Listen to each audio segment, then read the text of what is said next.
दलित पिछड़ा समाज संगठन ने देश के कई ऐसे संत हैं जिनके खिलाफ मोर्चा खोल रखा है। रामभद्राचार्य, धीरेन्द्र कृष्ण शास्त्री, पंडित प्रदीप मिश्रा, अनिरुद्धाचार्य जैसे कई ऐसे संत हैं जिन पर ये आरोप लगाया जा रहे हैं कि सांप्रदायिकता ये फैलाते हैं। इन पर कड़ी कार्रवाई होनी चाहिए और ये समाज संगठन ने जो है राष्ट्रपति के नाम पे पत्र भी लिखा है, कार्रवाई की मांग कर रहे हैं। हमारे साथ में दलित पिछड़ा समाज संगठन के अध्यक्ष हैं दामोदर यादव जी। सर, ऐसा क्यों लगता है आपको कि ये रामभद्राचार्य जी, धीरेन्द्र शास्त्री जी, प्रदीप मिश्रा जी, अनिरुद्धाचार्य जी ये सब सांप्रदायिकता फैला रहे हैं और आप लोग ऐसी मांग कर रहे हैं इनके खिलाफ कड़ी कार्रवाई होनी चाहिए? आप लोग ने तो राष्ट्रद्रोह का भी मामला दर्ज करने की मांग की है। जी देखिए, विगत 17 तारीख को सड़कों पे हमारे कार्यकर्ता साथी दलित पिछड़ा समाज संगठन के उतरे थे और हमने मांग की थी कि रामभद्राचार्य पे एफआईआर करते हुए राष्ट्रद्रोह का मुकदमा चलाया जाए।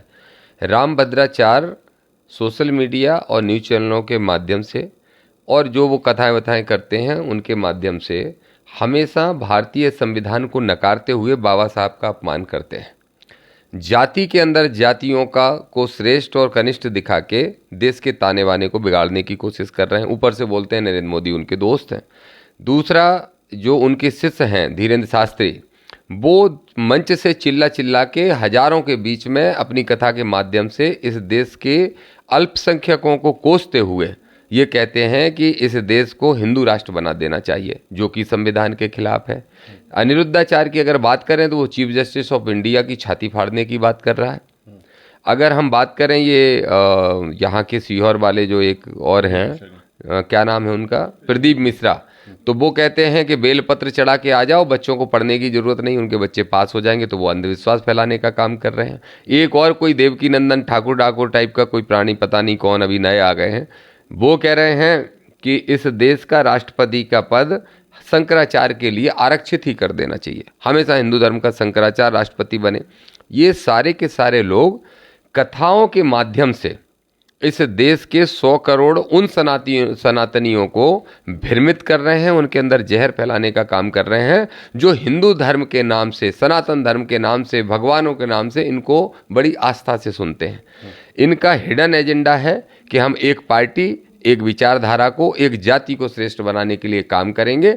और इनका जो चोला है वो भगवा का है और वो चोला पहन के ये निश्चित रूप से अपने उस पद का मिसयूज कर रहे हैं। तो हमने राष्ट्रपति जी को आज ज्ञापन भेज रहे हैं और उनसे समय मांगा है। जल्दी ही मिलने जा रहे हैं, संभवतः अगले हफ्ते के अंदर या इसी हफ्ते के अंत तक।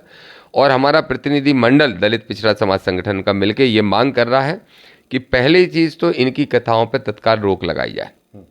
दूसरा, ये जब भी राष्ट्रद्रोह की बात करें, जितनी बार करें उतनी बार उन पर राष्ट्रद्रोह का मुकदमा कायम होना चाहिए। जब ये संविधान विरोधी बात करते हैं, देश को तोड़ने की बात करते हैं, अंधविश्वास फैलाना, सांप्रदायिकता फैलाना, जाति और धर्म के आधार पर एक दूसरे को नीचा बनाना, ये देश के टुकड़े टुकड़े करना चाहते हैं। देश की अखंडता, देश की एकता, देश की संप्रभुता, देश के भाईचारे को, देश की लोकतांत्रिक व्यवस्था को तोड़ने के लिए ये लोग काम कर रहे हैं। इसलिए हम इनका विरोध कर रहे हैं। आप विरोध कर रहे हैं, आरोप लगा रहे हैं कई गंभीर, लेकिन एक वर्ग जो है इनको पूछता है, कोई संत मानता है, कोई भगवान के तुलनीय पूछता है।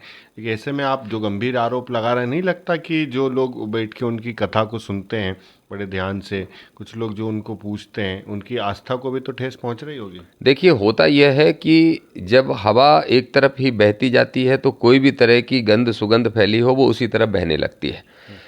जब कोई धर्म के चश्मे से और एक आस्था से के बस में होकर इनको सुनेगा तो इनकी बातों को मानता चला जाता है, विवश होता है। जब तक इनकी बात को काट के गलत को गलत और सही का सही कोई दूसरा नहीं बताएगा, तब तक दूसरे लोग विचार नहीं करते, वो इनके भक्त बने रहते हैं। जब से हमारे संगठन ने और हमारे जैसे कई अम्बेडकरवादी संगठनों ने, कई संविधानवादी संगठनों ने, मानवतावादी संगठनों ने ये मुद्दे उठाए, तब से सोशल मीडिया से लेके हर जगह ये बहस छिड़ चुकी है।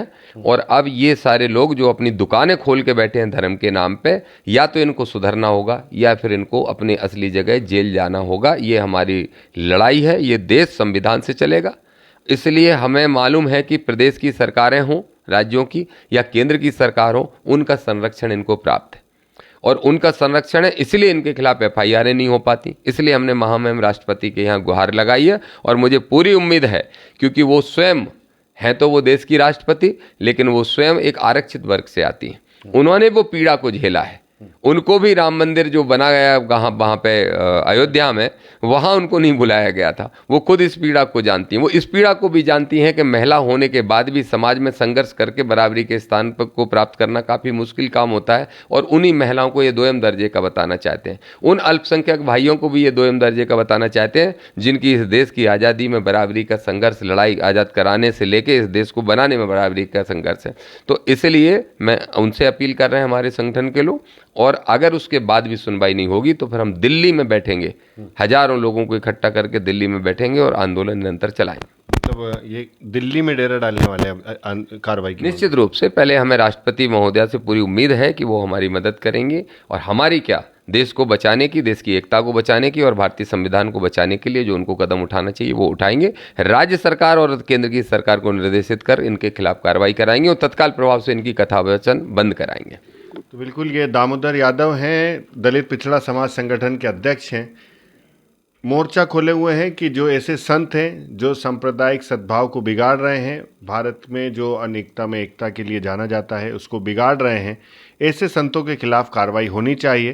क्योंकि कई बार मंचों से इस तरह की टिप्पणियां की जाती हैं जिससे कई लोगों को नाराज़गी होती है, कई लोग उस बयान के विरोध में होते हैं। तो अब मांग है, राष्ट्रपति के पास भी ज्ञापन भेजा है। इससे पहले भोपाल में सड़कों पर उतरकर प्रदर्शन भी हुए थे, पुलिस में ज्ञापन भी सौंपा गया था। लेकिन अब देखना यही है कि आगे क्या कुछ। TV9 मध्य प्रदेश छत्तीसगढ़ के लिए आमिर खान।